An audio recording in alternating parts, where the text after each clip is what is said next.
Hello and welcome into Live with Lighthouse, the show where we guide you to the technology and talent solutions you need to drive your business forward. I'm your host, Joe Ray. Thanks to everyone who's tuning in on this Friday with us. Getting into sweater season here in Buffalo. Really excited for the winter and what's coming up here this next coming months. And really excited to have everybody with us today. So thanks for joining us. Really excited for our conversation today. We talk a lot here on the show about talent attraction and retention and hiring and the factors that affect all those. And we've got a really good guest today who's going to talk about employee engagement and experience. Really excited to introduce him right here. Our guest, he started his career in HR leadership roles across healthcare and manufacturing. In his previous role, he was actually president of Orubis AG, also known as American Brass. He engineered a new management culture. He changed the culture between leadership and employees in a 600 employee company, and he led the company to profitability. Now he works with a company called Wayforward Associates, and he's helping businesses in Buffalo and beyond drive that same type of impact. He does employee experience assessments, executive coaching, Myers-Briggs assessments. I'm really excited to have him on the show today because I really appreciate his candor and his conversations, and really looking forward to today's episode of Live with Lighthouse. So excited to bring on Dustin Snyder right here. Dustin, hey, good morning, Joe. Thanks for coming on the show today, and really excited to have you on. Really appreciate all your expertise on employee experience and engagement. Really excited for our conversation today. Thought it'd be cool to break the ice though, because when I was going through your bio, I actually saw something really cool that you were the founder of Hatchets and Hops in Buffalo, which is one of the greatest experiences for people to go enjoy with their families and friends. And thought that could be a cool way to break the ice and kind of tell us about your leadership experience putting together something like that. Yeah, I think I've always had a little bit of the entrepreneurial bent. And the interesting thing about Hatchets and Hops is it was started at a time when Buffalo was kind of experiencing a resurgence, and there were so many new bars and restaurants and breweries popping up. It seemed like every day. So there was a lot to eat and drink, but there really wasn't anything to do like together with people as a group, especially in the wintertime. And so it just felt like the right move and the right timing for the way that the city was going. And, it was to create an experience for people, something to bring people together that wasn't just, standing at a bar or staring at a screen. And that really is kind of the theme of my whole career has been about experience, the way people think and feel, whether that's at work, whether that's as a customer, whether that's, on the healthcare side of things as a patient. That's always been the common thread for me. Yeah. Bringing people together, creating that experience. It's incredible. I'm a big Hatchets and Hops fan too, and really excited to talk about those principles and how they show up in your work today. Obviously working with Wayforward Associates right now.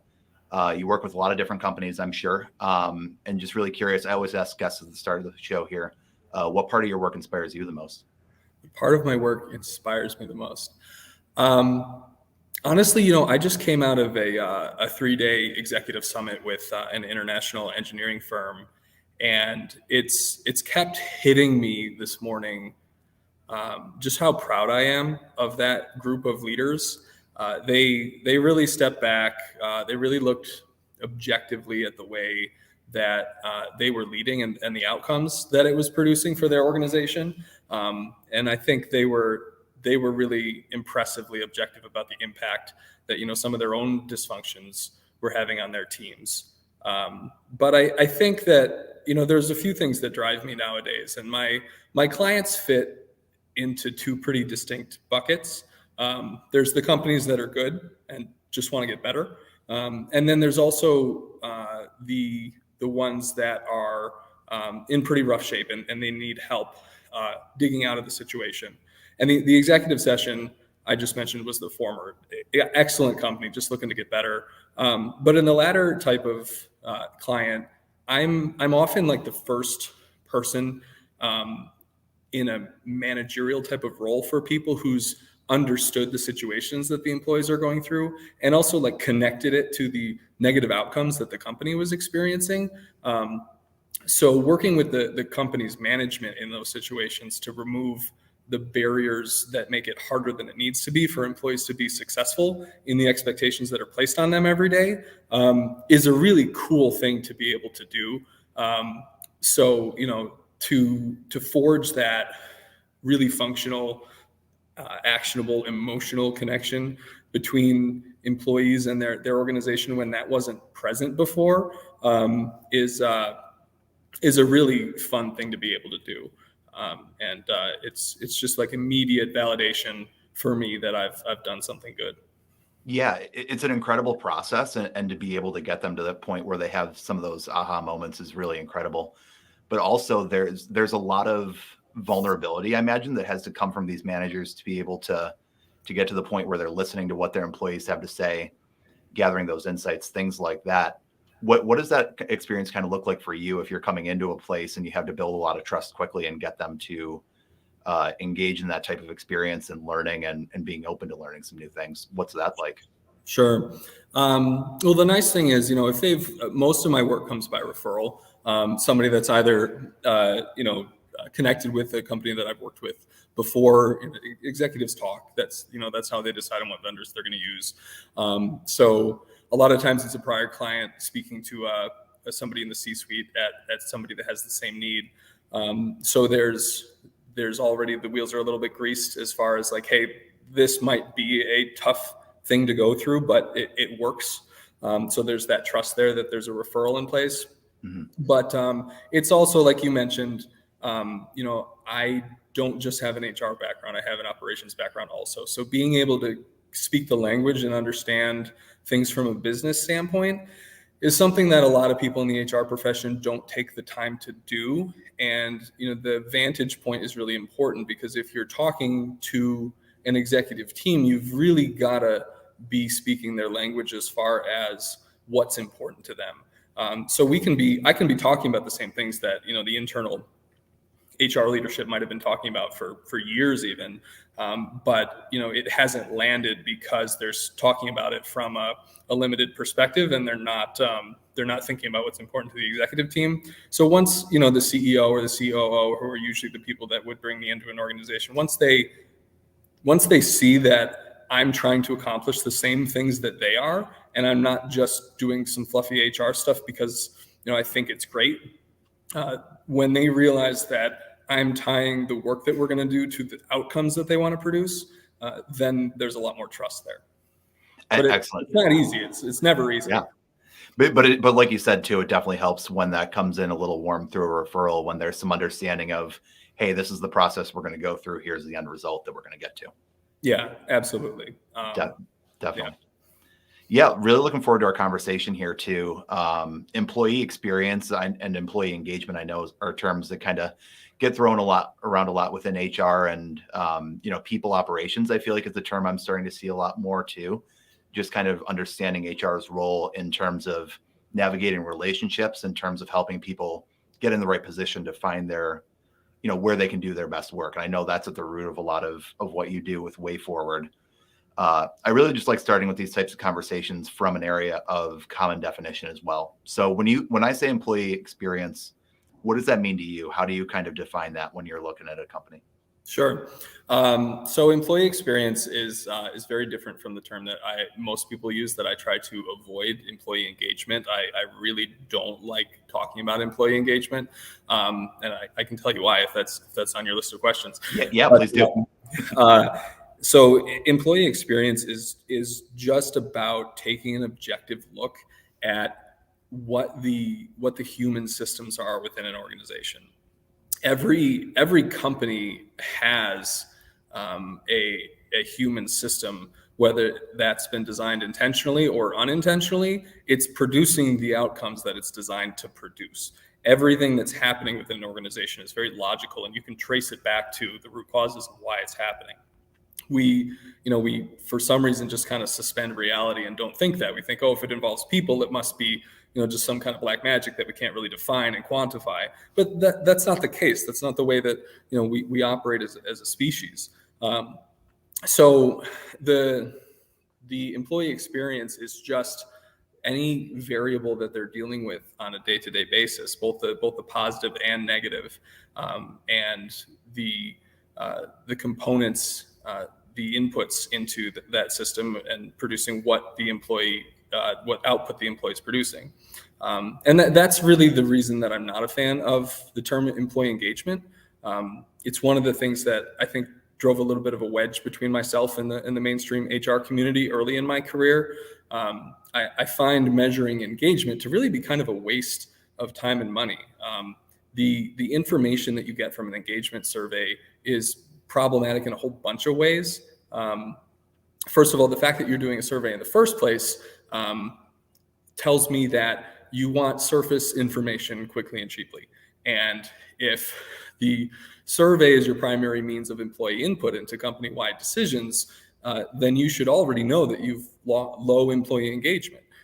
If you're needing this in order to find out if employees are engaged, then you don't have natural mechanisms to get that information in the first place. So it's kind of like the old adage, like if you have to ask, you can't afford it. So like if you have to ask if your employees are engaged, they're probably not. What we know about surveys, like I said, they're quick and cheap. So it's reflective of the relationship with employees, if that's how you're soliciting your input from them quickly and cheaply and at the surface level. Even the workings of the mechanism itself, employee engagement. A survey by design is asking about things that the writer, whether that's HR or leadership, thinks is important, not what the people surveyed think is important. So you're often missing really important topics. I think there's a really good example of UPS. They just had some pretty tense labor negotiations, and a few years back they had their employee engagement measure, and it was their best result ever. And just a couple months after that, they had pretty much a company-wide strike, and it was extraordinarily lengthy and costly for them. And it's because they hadn't asked about the thing that was actually most important to employees. They just completely missed that topic. When engagement surveys ask about the right topics, it's not really usually producing actionable information. You can't act on it without getting more information from your employees, which sends leaders into these debates of, is the information valid? Do we even act on it? And far less often how to act on it. So then you end up usually doing nothing with the information, which does more harm than good of not even having done the survey in the first place. Mm-hmm. Thank you. Yeah, I think it's important too, and I know we'll get into talking about culture a little bit too later in the show here.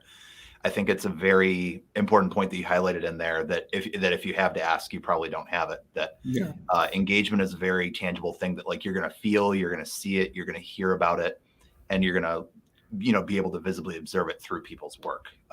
So that's something that you can really get to and understand through the experience, like you're saying as well. Thinking about experiences too, I'm really curious too, just because that's a really nuanced take to look at the experience and how it affects people's work. What experiences of yours really shaped that perspective that you're bringing to your work today?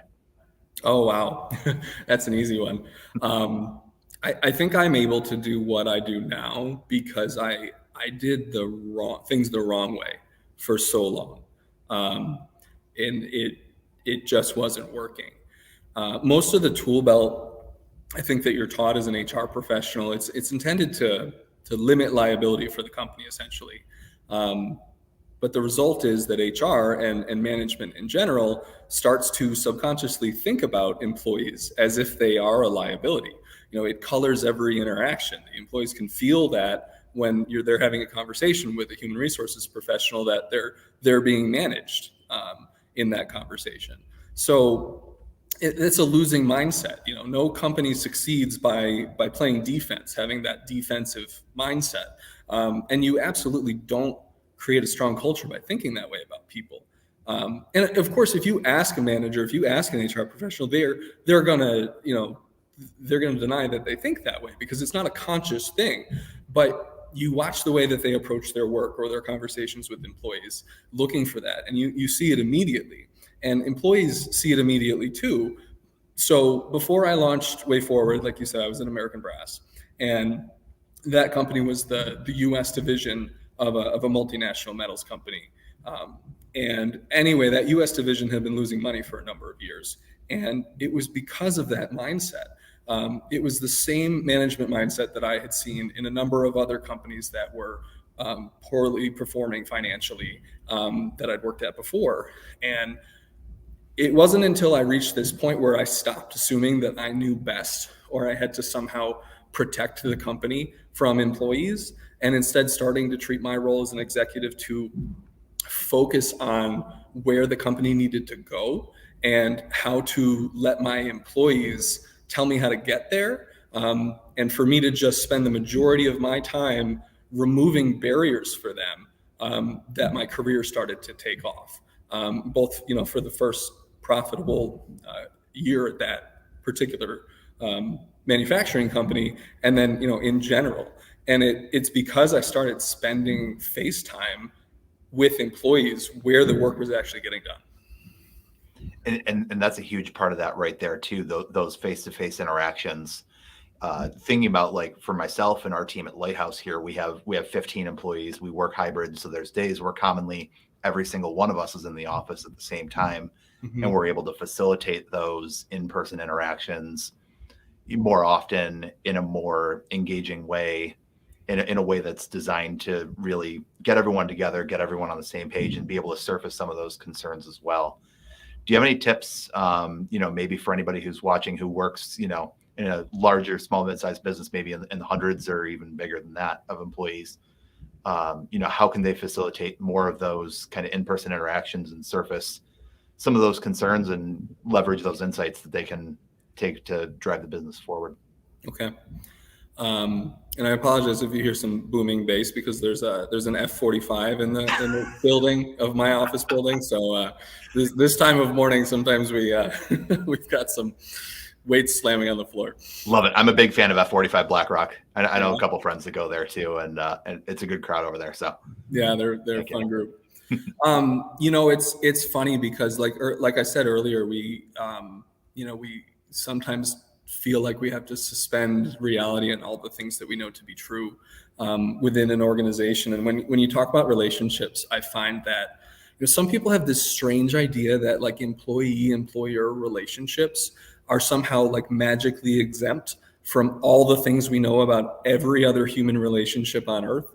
If you think about families, friends, romantic relationships, classmates, neighbors, you name it, any other human relationship functions on a certain set of things that we all inherently understand.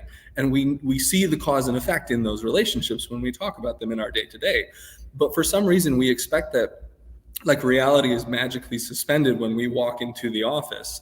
And we say it's because there's a paycheck, because, money's exchanged, that, the things that motivate us in every other human relationship suddenly cease to matter. Yet, if you think about that, it's kind of silly, because there's no other monetary transaction in our lives where relationships, where how we're treated, where how valued we feel doesn't matter. So, I think it's a rather unintelligent position to take that, okay, because there's a transaction involved, as a business owner, as an executive, I give you a paycheck, therefore I expect, nothing to apply from a human relationship standpoint.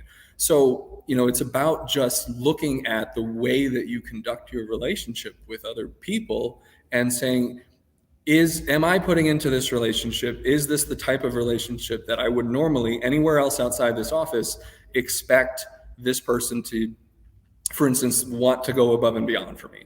Companies are like, employees won't go above and beyond, but then you say, okay, well, when does the company go above and beyond for them? When has the company stepped up at a hard time in the employee's life and made sure they're there? When companies do things like that, that's when you see employees go above and beyond and make sure that they get things across the finish line in hard times for the company. It's absolutely got to be a two-way street. If you think that just receiving a paycheck is enough to have people go out of their way to help you when you need them, that's not the case, because that's not the case in any other human relationship on earth. It's not, and I'm really glad that you highlighted that point too, because any relationship takes work. It has to be built. It has to be fostered and keep it healthy over time as well. You mentioned as well in your time with American Brass that just getting out on the floor and talking to employees was something that you put more time into, and that really helped, kind of formulate your strategy there. For anybody who might be watching too, and want to give a quick shout out as well to our LinkedIn audience too, if you have any questions. And this is a conversation as well, as we're talking about conversations between management and employees. So this is a conversation here too. If you want to leave some comments on LinkedIn, and if you have any questions for Dustin, we can highlight those as well. Wanted to give a quick shout out to our live audience and feel free to chime in. But thinking about the relationships between management and employees, what are some ways that they can better facilitate those conversations and do the work that builds those relationships? Mm-hmm. Let me give you an example. Earlier, you asked me about like what about my experience kind of changed the way that I or influenced the way that I do business now. And I think back to a very specific example. Like most of the companies that I worked for in my career were not performing well financially, with the exception of there was one tier one automotive supplier that I worked for that was performing really well. But the ones that weren't performing well, they always had an absenteeism problem. Employees just didn't want to be at work. And it wasn't until an example around absenteeism that like the light bulb really went off for me, and it really clicked for me management philosophy wise. To talk about HR toolkit too, like I was talking about earlier. So I had an individual, and he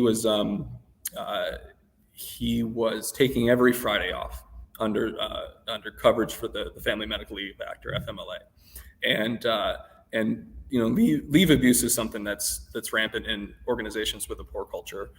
People don't want to be there, and the gentleman was taking every Friday for his FMLA, and you can imagine what his manager thought, what his coworkers thought, like, hey, this guy's just taking Fridays off. And I met with him and the manager because this was the place where I was starting to spend a lot of time on the floor in this particular department. And I asked him, what's up? Why are you taking every Friday off? And he had a very reasonable explanation. It was, hey, I'm taking care of my mother. My sister is a nurse, and she does Monday through Thursday, and then I have to do Friday, Saturday, Sunday.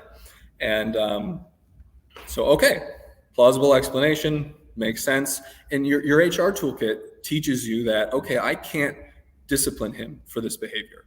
I can there's nothing that I can do here. So I actually almost went to get up from the meeting because I was just kind of like, okay, there's nothing I can do here. There's no misbehavior, there's no misconduct here. And then something just tugged at me. And this was a skilled machine operator. He was very important to the operation. Every day that he was off, we had to move somebody else to work his machine. And, that created a domino effect through production of moving people. So, he was making the company quite a bit of money each day that he worked. He was an important part of production. And, but also he was losing out because it was unpaid FMLA time. And so he's losing 20% of his paycheck. So I just said to him, I don't want to use his name. We'll call him Bob. I said, Bob, what if we got you a home care nurse for Fridays? And the math just worked in my head. Okay, this guy's making us thousands of dollars a day.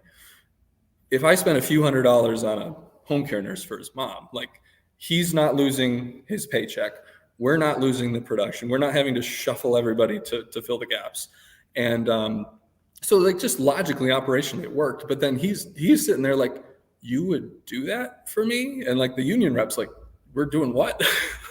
And I didn't want to set a precedent. My chief operating officer was livid. He's everybody's going to want to do that. Everybody's going to want, the company to do this for them. And I said, I don't think so. The people only take advantage of a company that they feels take advantage of them. And so, he was thrilled. That story spread like wildfire. He was at work. His mom was being taken care of. And, we figured out a win-win solution that not only worked financially, but took care of one another. And, it was when that kind of thing started to happen, and started to just think outside the box and just throw away the HR toolkit and said, what if we treated this like any other human relationship? If this was my family member, or this was my good friend, that's what I would want to do for them. If the financials didn't impact anybody negatively, and it was win-win all around, why not just take care of each other? We depend on this person to do things for us. He depends on things from the company. Why can't we start to look at the relationships that way? Exactly. And what's so engaging about those relationships too is that you found the root cause, like you said. You found a solution that works within the context and the benefits the business, like you're saying too, understanding that this individual, was highly contributing to the company's profitability. Finding a solution that works for him so that he can be there, helps take care of him as the whole person and like his family unit, but then also supports his work and the company's work, like you said, a massive win-win. What I love about that story and where I want to go next, Dustin, is kind of talent attraction and retention is really the solution at the end of the day that we're looking at as, okay, we're going to improve the employee experience because we want to keep our employees happy, having a positive relationship, working here longer, and we want to also create a positive experience that's going to help us attract more talent too. How can business leaders, think about their employee experience in a different way, find more of those win-wins so that they can better attract talent and better keep the talent that they already have in their business? Yeah, I think it goes back to that moment where I just said like, oh, okay, my HR toolkit really leaves me at a dead end here. Like if I'm treating this as a compliance situation and not a what are we trying to accomplish situation, not really looking at where do we actually want to end up? Like I want this person to want to be here. I want this person to feel taken care of so that he can take care of us in return. And I think that like strategic thinking, the strategy is a word that get tossed around all the time. And I hear the word strategy in it. Like I consider myself a strategist, but it's like nails on a chalkboard to me because, I'll quote The Princess Bride, that you keep saying that word. I don't think it means what you think it means. And like the HR profession has really, I think, shown its cards the past few years since COVID. So few of the practices and systems within our profession are designed intentionally. Companies have had to rely so heavily on external recruitment agencies, not unlike Lighthouse, because internal HR folks have kind of been asleep at the wheel. We've been allowed to be because employers rather have had the advantage of like the starving crowd for so long. There have been fewer jobs than qualified job seekers for decades, and now that the tables have turned, HR doesn't know how to attract candidates. They're saying, why isn't this working anymore? They don't really look at how they've designed their own system. But attracting candidates is a simple thing. It's not an easy thing, but it is a straightforward thing. It functions the same way as attracting customers. Businesses are really good at attracting customers because that's what they exist to do in the first place. They understand a target audience, they understand what their needs are, and they have devised a solution for those needs. That's why the business exists in the first place. But what we're not good at is understanding our employees. The people who do the work, and it goes back to that kind of magic suspension of reality that I mentioned earlier.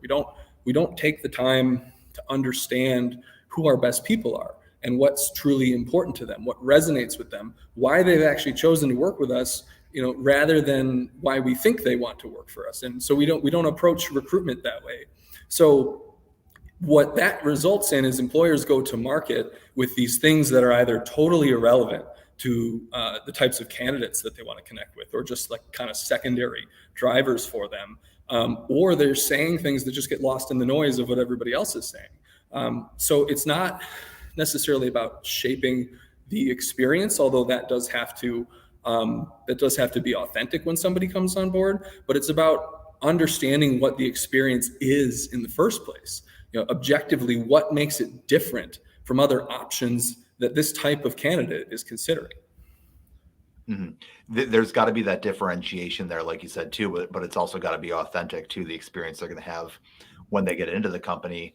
And actually, if we can go into this a little bit, Dustin, just specifically with what Wayforward does, because I know you offer solutions that kind of target both of those areas, that you offer the employee experience assessments to really dig into the experience and how management can shape that in a positive way for employees. But you also do a lot of work on employer branding, right? Which is also something that's important to us at Lighthouse, and in a lot of other companies in Buffalo as well, but also some work that you do of being really conscious about those messages when you go to market and say, hey, understanding our experience and what's authentic to us, this is how we're going to communicate that to potential talent. Can you talk a little bit more about some of the solutions and what those provide for businesses around Buffalo and really across the country too? Sure. So the employer branding is it's the service line really, like none of my client engagements have been bespoke like until this, because the demand has been so much for recruitment and retention help that I and then a marketing partner that I work with, Riveter Design, to actually execute on some of the things to the public facing things for recruitment purposes. We've had to kind of systematize the way that we do things to be able to do it more efficiently and be able to serve more clients with it. So we have this service line called becoming an employer of choice through employer branding, and that's about beginning with really objectively understanding the employee experience, and going to the employees, whether that's in a specific subset of the organization or the organization as a whole, and objectively creating an objective understanding of what the employee experience is. What are the positive drivers? What are the things that really resonate with them? The things that get them up in the morning, the reason they've chosen or stayed with the company, and then also the things that make their life harder than it needs to be, that get in the way of them being successful in the goals and the expectations that are placed on them in their day-to-day work. And we mistakenly think that things are about wages and benefits, but we've seen study after study come out of places like the Harvard Business School where the employee happiness is primarily driven by the direct connection between their contribution and what the company is trying to accomplish.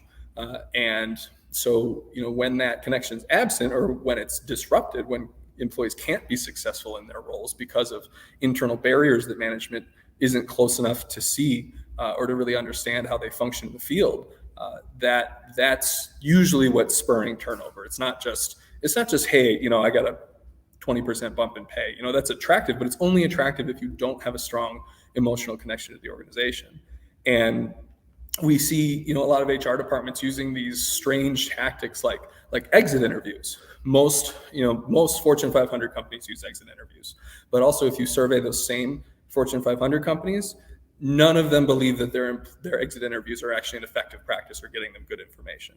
And that's because you're looking at the wrong audience. You're looking to shape your organization based on people who are checked out and who are not your best employees, who are not passionate about the organization. So you're asking the wrong people in the first place. And then even if you were asking the right people, if you Google, should I be honest in my exit interview, every resource out there says no. Don't burn the bridge.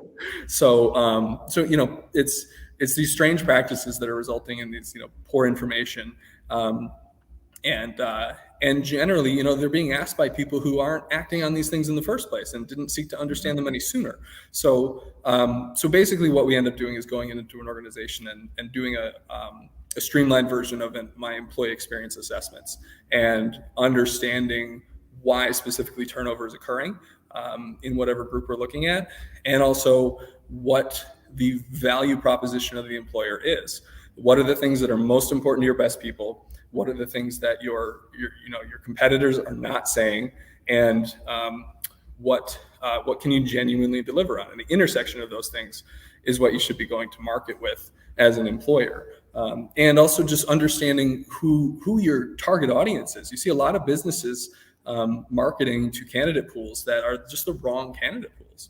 Like in manufacturing, for instance, you're not competing with other manufacturers for candidates for the most part. It's outside of the engineering space and the operations leadership space. You're competing with Tim Hortons, with the retail, with food service for entry-level talent. Yeah, and just being able to understand those markets, I think, is important too, because what we've really been talking about through this whole conversation is understanding root causes, right? It's talking about the employees, whether they're current or prospective, what's important to them, what's going to be fulfilling to them, and what's going to shape their work when they do come in. Into work. Why would I want to work with molten metal in a hot, heavy, dangerous environment when I could glaze donuts for similar starting pay? And not to knock food service, like I've worked in food service, it's hard work, but you really have to, as an employer, you really need to understand why would this person make this decision and what is important to them about how do they make decisions? Like that's why you need to really understand your employees and not just think about, okay, what's a competitive salary? What's a competitive benefits package? Because every job description in the world says competitive salary, competitive benefits, flexible schedule. If you go to market with that, you are noise. Nobody's going to look at you. Mm-hmm. Exactly. You got to be able to speak to people. And, we talk about authenticity is a word that gets thrown around a lot in marketing too, of, does your messaging actually reflect your experience and what makes you different and things like that too. Yeah. And it is really hard work to dig down and really find that. It is. Yeah. Even if you convince them, employees figure out really fast if you were not genuine with your value proposition. So you have to be able to deliver on it. Because that's why most turnover occurs in the first 6 months. And I've worked with organizations where we've gone in and done the employer of choice program, and they've had, they thought they have a recruitment issue, but they really have a retention issue. And we've had things that we've needed to fix before we can really go to market with stuff, because it would have done more harm than good with their existing workforce, to really, to implement, publicly these messages. But none of these things take a lot of time. That's the really cool thing, is when you start thinking this way, stuff moves fast. Like you can really set a good foundation of relationship and solutions for your people quickly. Like we're talking weeks or months, if that, but stuff moves so much faster once you start thinking this way. Mm-hmm. And it can be quick work, but it is hard work too, right? Obviously, to look inward and really challenge biases and assumptions. And like you said too, it's worth it though if you can really figure out where any potential mismatches are between expectations and reality when you're talking about your employee experience and how you communicate that out to potential candidates as well. It's all really worthwhile, but takes a lot to dig into too. So. I don't mean to bash the HR professionals and the managers that are not functioning this way, because there's, like I said earlier, like there's a reason that these systems have the outputs that they do, and it's not intentional on the part of management to think about employee as liabilities. They've been trained to do that, and organizational culture can really overcome you. Like I've seen it myself, where I've been influenced by the culture around me, and I've approach things in the wrong way in years past. And so it's really hard to break out of that, especially if it's very different, if it's a big departure for your environment. But it's not, they don't want to do it this way. They just haven't had the opportunity to be guided onto a different path. And once, it's like a breath of fresh air, because it's a relief, because they're working hard, they're exhausted, they're trying their best, and they feel like they're beating their head against a brick wall trying to make change. But the methods they're employing aren't going to let them do that, until they start to focus on this more relationship-based way of leading. Incredible. Thanks so much, Dustin. As we start to wrap this up here, we've really kind of covered the whole gamut, right? Between what's important to employees, what's important to management, what's important to the business as a whole, and then what's important to prospective employees. Do you have any closing thoughts here as we wrap up? Just kind of anything maybe we haven't hit on yet? No, I think that, I've been challenging my clients for a few years now that if they can fulfill this one ask of mine, that I would refund my fee. And it's really just if the CEO, ideally the whole executive team, but for the sake of this challenge, just the CEO will spend 1 hour a day where the work gets done, wherever that is, whether it's the nursing unit or the production floor, the call center, the warehouse, waiting tables, the retail floor, whatever it is.